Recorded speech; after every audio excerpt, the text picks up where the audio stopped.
Bismillahirrahmanirrahim. Assalamualaikum warahmatullahi wabarakatuh.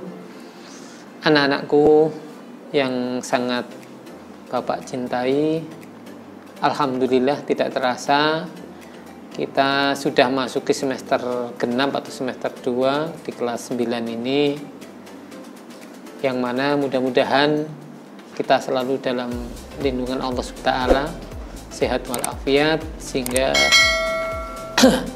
kondisi ini kita tetap semangat dalam belajar, dan mudah-mudahan nanti kita ke depan bisa tatap muka secara langsung, yang kebetulan saat ini anak-anak kita masih dalam kondisi pandemi dan kita masih harus belajar dengan jarak jauh, atau seperti semester 1 kemarin kita belajar secara daring.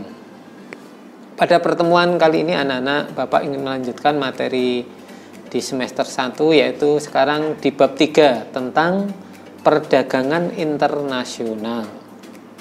Tentunya anak-anak masih ingat dalam buku bab 3 mungkin sudah membaca apa itu perdagangan internasional anak-anak, yaitu proses pertukaran barang dan jasa, proses pertukaran barang dan jasa antar dua negara atau lebih. Jadi boleh antar dua negara, boleh lebih, boleh 3, 4, 5 negara, dengan tujuan untuk mendapatkan keuntungan. Jadi perdagangan internasional ini perdagangan antar negara yang dilakukan bisa satu negara dengan beberapa negara yang lain, atau contohnya Indonesia dengan Malaysia, Indonesia dengan Malaysia dengan Singapura, Indonesia dengan Amerika Serikat, Indonesia dengan Inggris, dan begitu sebaliknya. Kemudian anak-anak, dalam materi kali ini nanti Bapak sampaikan garis besarnya. Yang pertama tentang pengertiannya yang sudah Bapak sampaikan. Yang kedua, faktor pendorong terjadinya perdagangan internasional. Kemudian yang ketiga, apa manfaat perdagangan internasional. Kemudian yang keempat, hambatan. Dan yang kelima, kebijakan. Untuk materi yang pertama tentang pengertian sudah Bapak sampaikan. Nanti anak-anak bisa lihat di buku, ada beberapa pendapat, tapi yang mudah itu tadi sudah Bapak sampaikan tentang pengertiannya, yaitu proses pertukaran barang dan jasa antar dua negara atau lebih dengan tujuan untuk memperoleh keuntungan. Kemudian faktor pendorongnya anak-anak. Faktor pendorong terjadinya perdagangan internasional itu ada beberapa faktor. Yang pertama, suatu negara mengadakan perdagangan dengan negara lain itu, faktor yang pertama disebabkan perbedaan sumber daya alam atau SDA yang dimiliki oleh masing-masing negara. Indonesia kaya dengan hasil laut, kaya dengan hasil hutan, sementara negara lain bisa jadi Singapura itu tidak punya hutan, hasil lautnya juga sangat minim, sehingga karena kedua negara itu saling membutuhkan barang-barang produk yang dihasilkan, maka itulah faktor yang mendorong terjadinya perdagangan internasional atau antar negara. Kemudian faktor yang kedua anak-anak, yaitu perbedaan tingkat kualitas sumber daya manusia. Ya. Jadi di negara-negara maju tentunya didukung oleh sumber daya manusia yang cukup, yang melimpah, sehingga dengan adanya sumber daya alam yang baik, yang berkualitas, bisa diberdayakan untuk kemajuan suatu bangsa atau suatu negara. Karena setiap negara tentunya tidak sama kondisinya, termasuk SDM-nya tadi. Sehingga itulah yang mendorong terjadinya perdagangan internasional. Kemudian yang ketiga, perbedaan penguasaan ilmu pengetahuan dan teknologi. Ya, ini pun juga menjadi salah satu faktor pendorong, karena masing-masing negara tentunya penguasaan ilmu pengetahuan dan teknologinya juga tidak sama. Ya, di negara maju tentunya penguasaan ipteknya lebih tinggi dibanding dengan negara berkembang atau negara yang belum berkembang. Kemudian yang ketiga, anak-anak, yang keempat ya, yang ketiga sudah tadi iptek. Kemudian yang keempat, perbedaan budaya suatu bangsa. Ya, hasil budaya suatu bangsa itu setiap negara juga tidak sama. Contohnya Indonesia dari segi budaya, misalkan Indonesia punya sumber daya di bidang budaya kerajinan, ukir, batik, dan lain-lain. Ini tidak semua negara juga mempunyai hasil budaya yang demikian. Di negara-negara Eropa, di negara-negara Amerika, tentunya mempunyai budaya-budaya masing-masing, yang mana karena masing-masing negara tidak memiliki, maka saling membutuhkan. Kemudian faktor pendorong yang kelima, anak-anak, yaitu perbedaan harga barang, perbedaan upah, dan perbedaan selera. Ini juga mempengaruhi terjadinya perdagangan internasional. Jadi itu, dan masih banyak faktor yang lain, anak-anak. Untuk itu paling tidak kita memahami lima faktor yang telah Bapak sampaikan tadi. Kemudian yang ketiga, anak-anak, manfaatnya apa? Kok terjadi perdagangan internasional? Kok diadakan perdagangan internasional, itu apa manfaatnya? Tentunya semua mempunyai manfaat. Manfaat yang pertama yaitu setiap negara dapat memenuhi kebutuhan barang dan jasa yang tadinya ya, negara itu belum mampu memproduksi sendiri, atau karena keterbatasan sumber daya alam, karena kerjasama dengan negara lain melakukan perdagangan baik ekspor maupun impor, maka kebutuhan yang tadinya tidak ada akan tercukupi. Kalau yang belum ada ya kita impor, kalau yang sudah lebih surplus maka kita ekspor ke luar negeri. Kemudian manfaat yang kedua apa? Yaitu setiap negara dapat menciptakan spesialisasi produk. Dengan harapan apa? Negara itu punya produk-produk unggulan yang nantinya dapat dijual, dapat diekspor ke negara lain.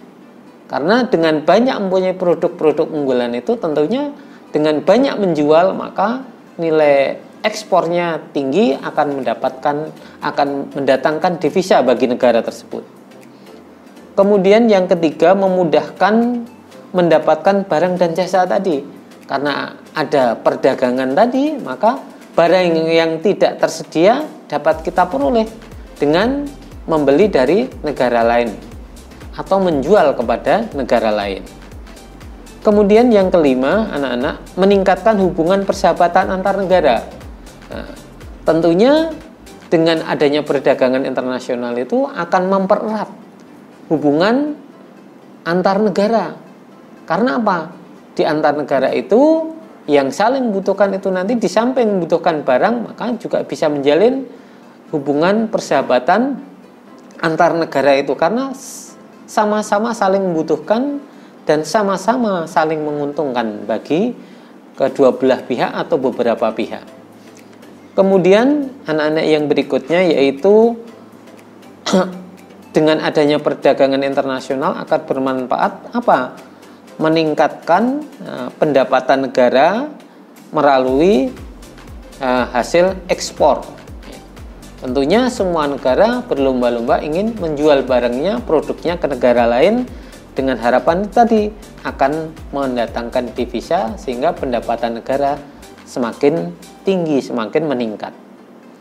Kemudian faktor yang berikutnya, manfaat yang berikutnya yaitu mendorong kemajuan ilmu pengetahuan dan teknologi.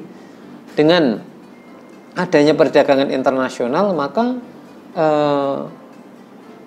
faktor teknologi yang bisa bahkan sangat membantu terjadinya perdagangan internasional ini juga akan dikembangkan, akan selalu ditingkatkan karena apa? Layanan-layanan dalam sistem perdagangan internasional tentunya juga mengikuti arus perkembangan ilmu pengetahuan dan teknologi dengan menciptakan beberapa bahkan dengan teknologi yang lebih tinggi. Kemudian yang berikutnya yaitu manfaatnya yaitu mendorong pertumbuhan ekonomi. Dengan adanya perdagangan internasional itu masing-masing negara berupaya sebanyak-banyak mungkin untuk melakukan ekspor, melakukan penjualan barang ke negara lain dengan harapan semakin tinggi ekspor yang dijual kepada negara lain, maka itu akan mendorong pertumbuhan ekonomi suatu negara di samping pendapatan dalam negeri. Itu manfaat perdagangan internasional. Kemudian ada beberapa hambatan dalam perdagangan internasional anak-anak. Yang pertama yaitu yang menghambat terjadinya perdagangan internasional yaitu apa? Perbedaan nilai mata uang antar negara. Boleh kita lihat nilai rupiah kita termasuk rendah dibanding dengan mata uang asing, apalagi dengan dolar Amerika Serikat, dengan yen, dengan ringgit pun yang dekat dengan kita, Malaysia pun kita masih nilai mata uang kita masih rendah, apalagi dengan pound sterling, apalagi dengan nilai mata uang Eropa. Ini salah satu kendala, salah satu hambatan yang menyebabkan terhambatnya terjadinya perdagangan internasional. Kemudian hambatan yang berikutnya yaitu pemberlakuan kebijakan ekspor dan impor tiap-tiap negara. Biasanya masing-masing negara itu ada kebijakan-kebijakan, bahkan sering kebijakan itu biasanya untuk melindungi produk-produk dalam negeri, sehingga negara tersebut menekan seminimal mungkin untuk mendatangkan barang-barang dari luar negeri, tapi berusaha semaksimal mungkin untuk mengekspor barang ke luar negeri. Kemudian hambatan yang berikutnya, ini yang sering di luar rencana, yaitu terjadinya peperangan, yang ini bisa menyebabkan keadaan ekonomi suatu negara akan sangat menurun secara drastis. Karena apa? Karena kondisi keamanan suatu negara itu tidak bisa menjamin keselamatan, tidak bisa menjamin kondisi seandainya suatu negara itu mengadakan perdagangan dengan luar negeri. Karena apa? Dia akan terfokus untuk keamanan dalam negeri terlebih dahulu. Kemudian faktor yang lain yaitu biayanya diadakan pengenakan biaya masuk yang tinggi, itu juga jadi kendala suatu negara akan melakukan perdagangan khususnya untuk ekspor. Kemudian anak-anak, ada beberapa kebijakan yang diambil oleh negara, oleh pemerintah dalam hal pelaksanaan perdagangan internasional, yaitu yang pertama kebijakan proteksi. Apa itu kebijakan proteksi anak-anak? Yuk, ada yang ingat? Ya, jadi kebijakan proteksi itu kebijakan untuk melindungi produk dalam negeri.